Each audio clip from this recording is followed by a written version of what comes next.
ये। ओके, तो continuously what we are doing over here is कि हम यहां से हाइड्रोजन बबल कर रहे हैं। क्लियर हो गया? अब इधर ये जो है this is behaving as an electrode, so this is going to be connected to the battery. इसको हम लोग प्लेस कर सकते हैं, अगर हमने एक इलेक्ट्रोकेमिकल सेल को सेटअप करना है तो इसको हम प्लेस कर सकते हैं या एनोड पे, या हम इसको प्लेस कर सकते हैं at cathode, any of the two. ठीक है, so you can write down a note on this, this is important from your examination point of view. Standard hydrogen electrode consists of a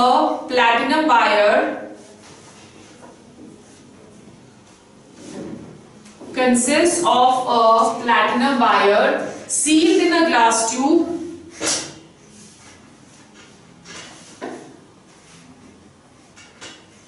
and attached to a platinum foil. This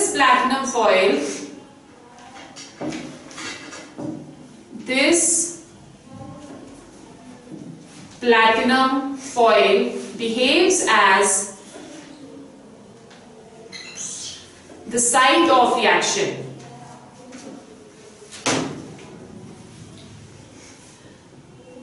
It is dipped into 1 molar HCl aqueous HCl solution, dipped into 1 molar aqueous HCl solution and pure hydrogen gas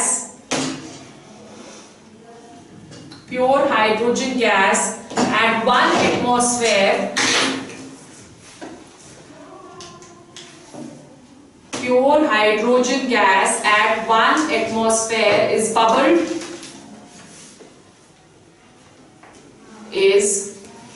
bubbled continuously into the solution. Now I said the standard hydrogen electrode can behave both as cathode and anode. So if standard hydrogen electrode behaves as cathode, तो cathode भी क्या होती है? Reduction.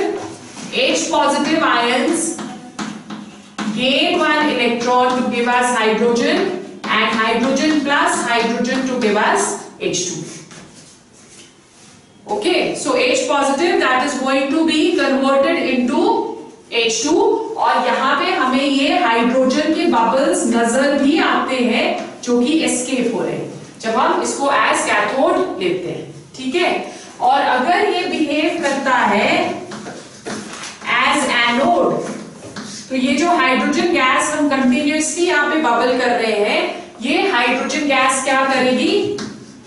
This hydrogen that is going to lose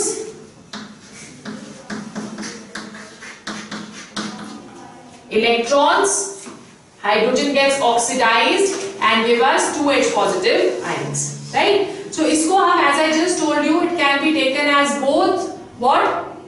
As cathode or as anode, और इसका जो major application होता है that is to calculate the standard electrode potentials of various metals.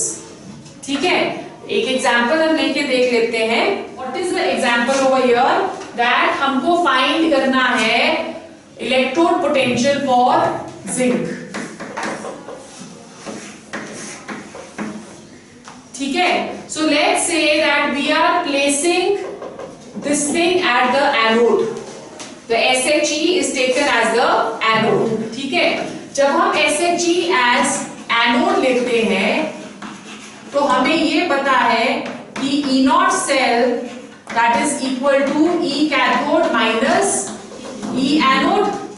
ठीक है, तो अगर हम इसको as एनोड ले रहे हैं और हम बोलते हैं कि इसकी जो वैल्यू होती है that is always equal to 0. Standard hydrogen electrode की value that is always equal to 0, ठीक है। तो अगर हमने इसको एज एनोड लिया तो ये क्या आ जाएगा, ई कैथोड माइनस 0, ठीक है। जब हम मेजर करते हैं E naught cell in the galvanometer तो उसकी जो वैल्यू आती है that is equal to minus 0.76, so that means कि E cathode that is equal to minus 0.76, तो E naught for Zn2 positive to Zn that is equal to minus 0.76, ठीक है। उसी तरह से हम कॉपर का भी कैलकुलेट कर सकते हैं, okay. Again we are placing this SHE as anode, हमारे पास E naught cell that is equal to E cathode minus E anode, ठीक है। The reading on the galvanometer that comes to 0.34, ठीक है। E कैथोड माइनस 0, तो इसका मतलब E cathode क्या आ गया 0.34, तो जो कॉपर का स्टैंडर्ड इलेक्ट्रोड पोटेंशियल होता है that is equal to 0.34, so this is how the standard electrode potential that is used. Clear हो गया? Then we come to the next topic which is very important, electrochemical series.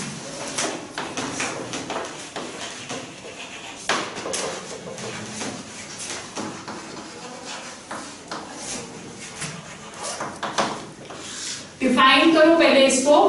Electrochemical series is the arrangement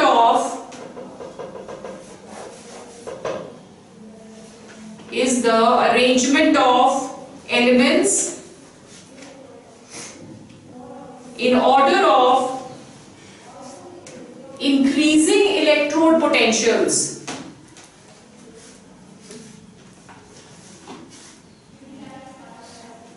In order of increasing electrode potential values. ठीक है? So जब हम electrochemical series देखते हैं तो सबसे नीचे इलेक्ट्रोकेमिकल सीरीज में वो आएगा जिसका इलेक्ट्रॉन पोटेंशियल सबसे कम है। ठीक है, सो सबसे जो कम है that is for lithium and E naught that comes to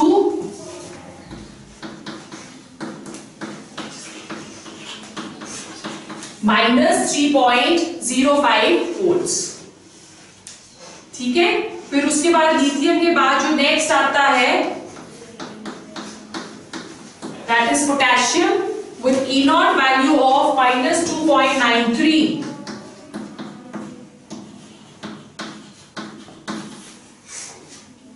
right?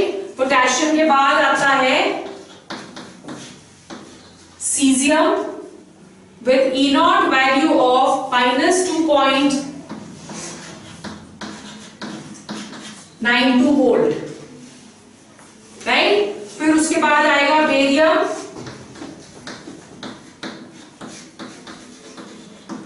with the E naught value of -2.91। इस तरह से आप देख रहे हो कि -3.05 सबसे कम वैल्यू हो गई, इंक्रीजिंग वैल्यूज चली हुई है। Centre of the electrochemical series that comes hydrogen.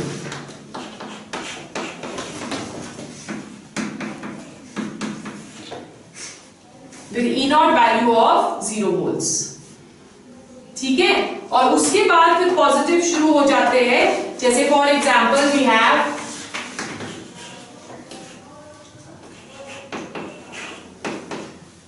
Ag to Ag positive, sorry, Ag positive to Ag, right, with the E naught value of 0.10,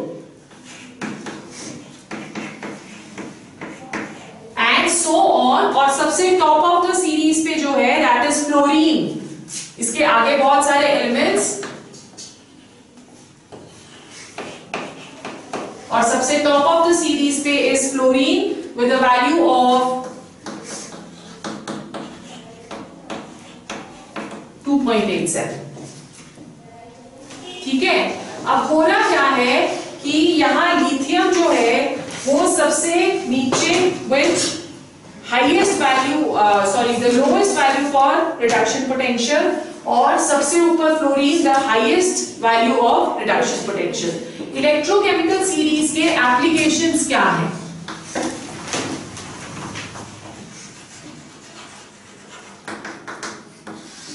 The first application is, it tells us about oxidizing and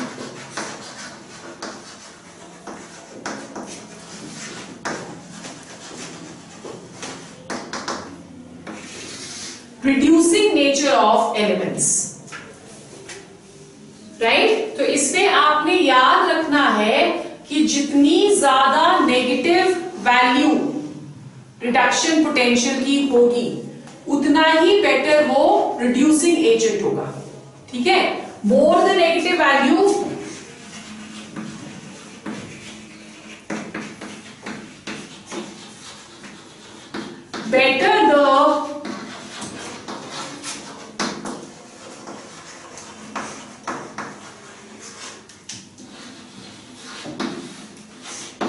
better the reducing agent, ठीक है? तो अगर वो negative value उसकी ज्यादा है तो better reducing agent हुआ, तो इसका मतलब वो सेल्फ क्या हो रहा है? Easily oxidise.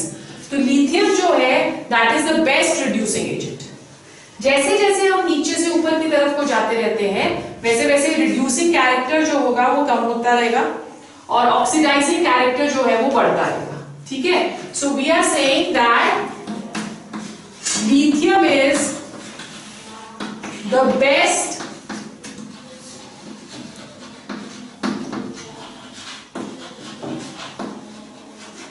reducing agent, ठीक है?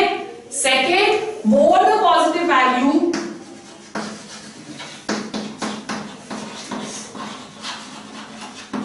better is the oxidizing agent,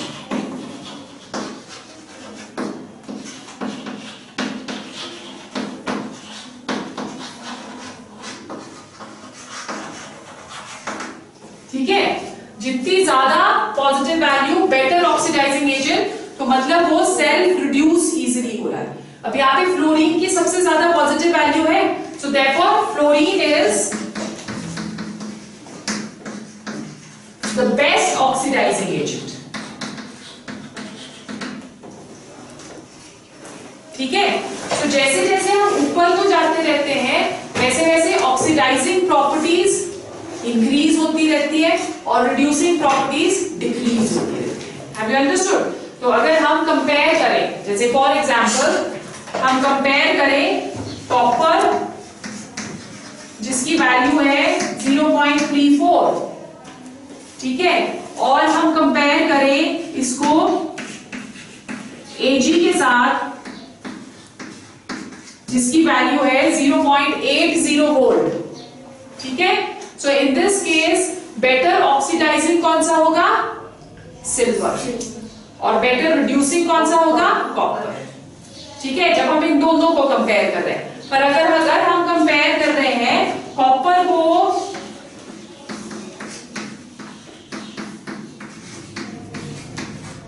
zinc के साथ, तो बेटर रिड्यूसिंग एजेंट कौन सा होगा?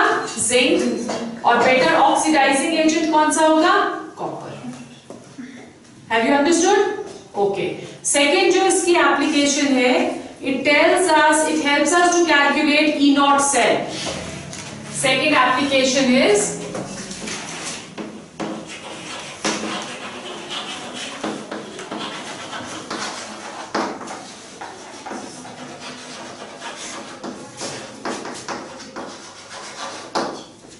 E0 cell, ठीक है? अब E0 सेल हमने पहले भी पढ़ा कि E0 cell that is equal to E cathode minus E anode, okay? And we also know कि कैथोड पे क्या होती है? रिडक्शन, और एनोड पे क्या होती है? Oxidation,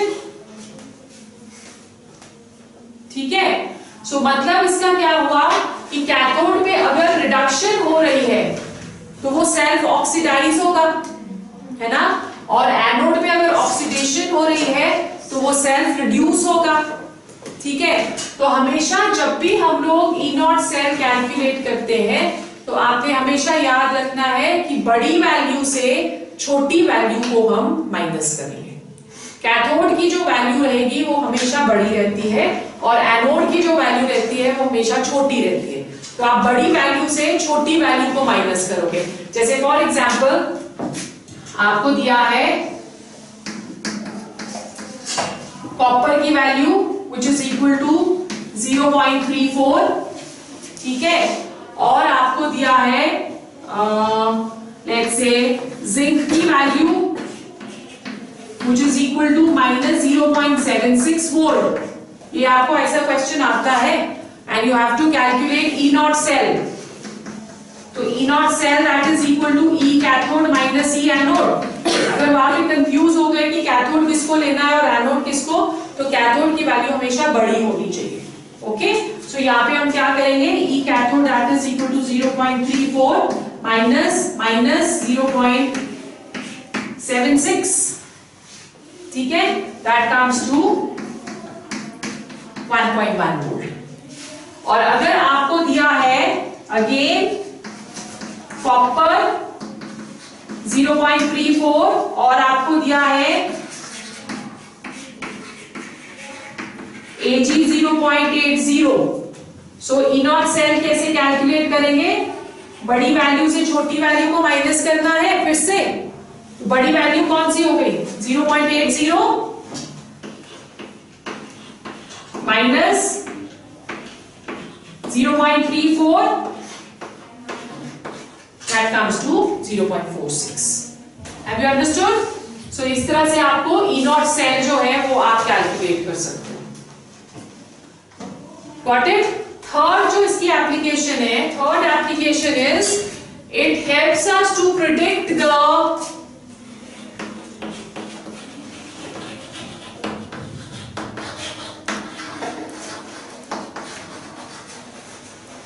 feasibility of the reaction।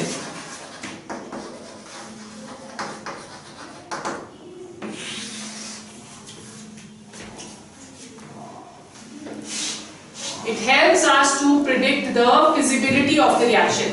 अब feasibility of the reaction कैसे फाइंड करते हैं, मैंने आपको कल भी बताया था कि only those reactions are feasible which have E naught cell की value as positive।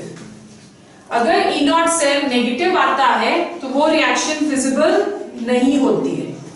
ठीक है, क्लियर हो गया। And fourth is it helps us to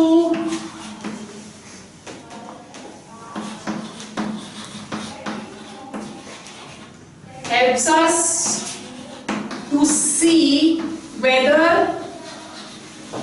hydrogen is liberated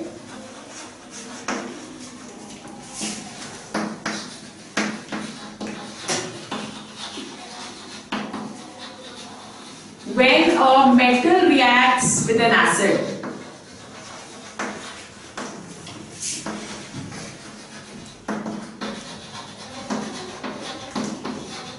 ठीक है, अगर हम मेटल को एक एसिड के साथ रिएक्ट करें तो क्या हाइड्रोजन लिबरेट होता है, वो कैसे पता चलेगा कि all those metals which lie below hydrogen, मतलब जिनकी नेगेटिव रिडक्शन पोटेंशियल वैल्यू है, सिर्फ वही हाइड्रोजन लिबरेट करते हैं।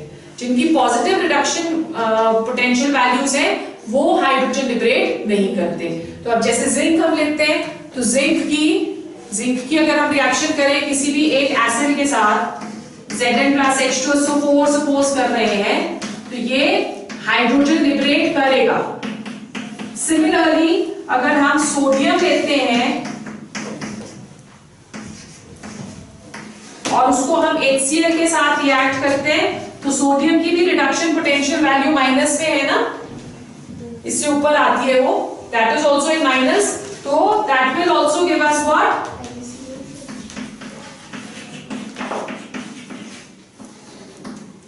ठीक है। बट अगर हम कॉपर को रिएक्ट करें किसी एसिड के साथ, there is no reaction hydrogen will not be liberated अगर H2SO4 के साथ हम रिएक्ट करते हैं कॉपर को, बिकॉज कॉपर की जो वैल्यू है that is positive.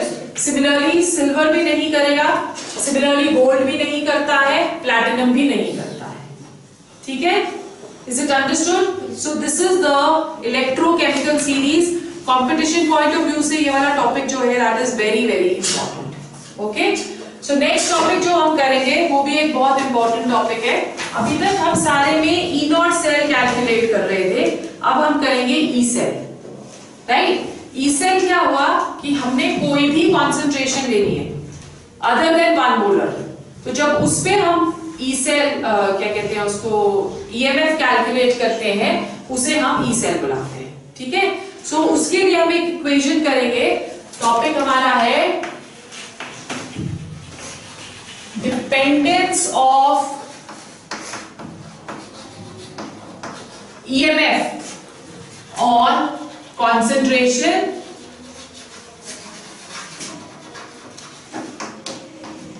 Nernst equation, very very important.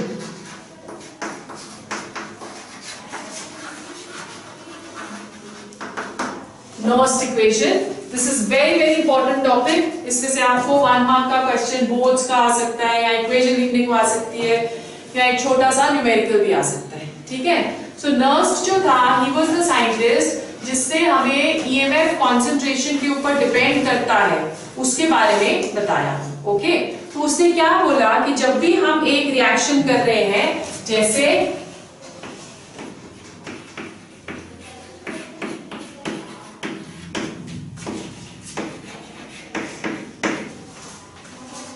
This is the metal, ये 2 इलेक्ट्रॉन्स है जितने भी n number of electrons gain कर रहा है to go into the solid state. तो नर्स्ट इक्वेशन इसके लिए क्या बोलती है कि अगर हमको इसका ई सेल कैलकुलेट करना है, this is Mn positive at any concentration, तो ई सेल हम कैसे कैलकुलेट करेंगे? E cell that is equal to E naught cell minus 2.303 RT upon NF, log of concentration of metal in the solid state upon concentration of metal in the aqueous state।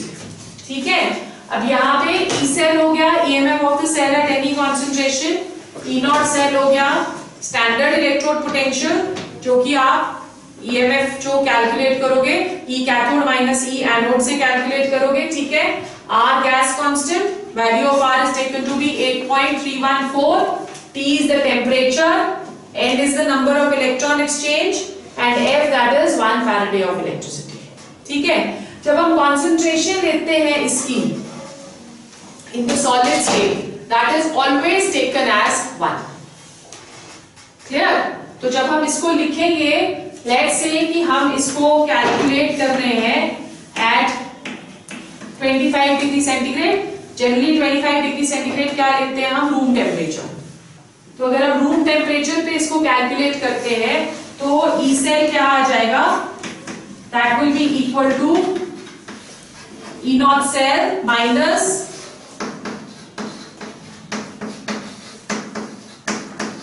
8.314 R की value, temperature को kelvin में convert करेंगे तो 298 आ गया। ठीक है, upon N 1 faraday that is equal to 96500, log of this is always taken as 1 in the solid state, N positive। ठीक है, सो जब हम इसको पूरे को कैलकुलेट करते हैं, इसको जब हम कैलकुलेट करेंगे तो this will become equal to E naught cell minus 0.059 upon N log of 1 upon concentration of M in the aqueous state। Have you understood?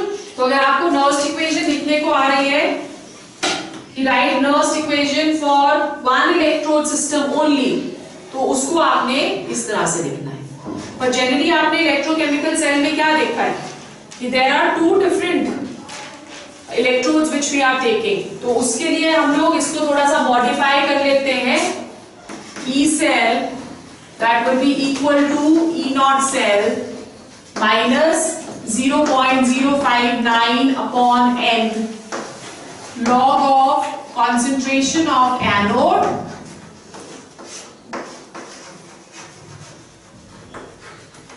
upon concentration of cathode. Right? अब कैसे पता चलेगा कि एनोड कौन सा और कैथोड कौन सा है?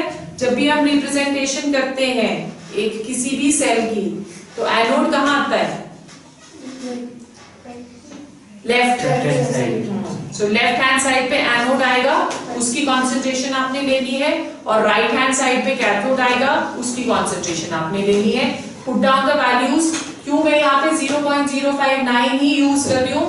बिकॉज जनरली हम लोग जो ये रिएक्शंस करते हैं एक सेल की, they are always done on room temperature. ठीक है, क्लियर हो गया?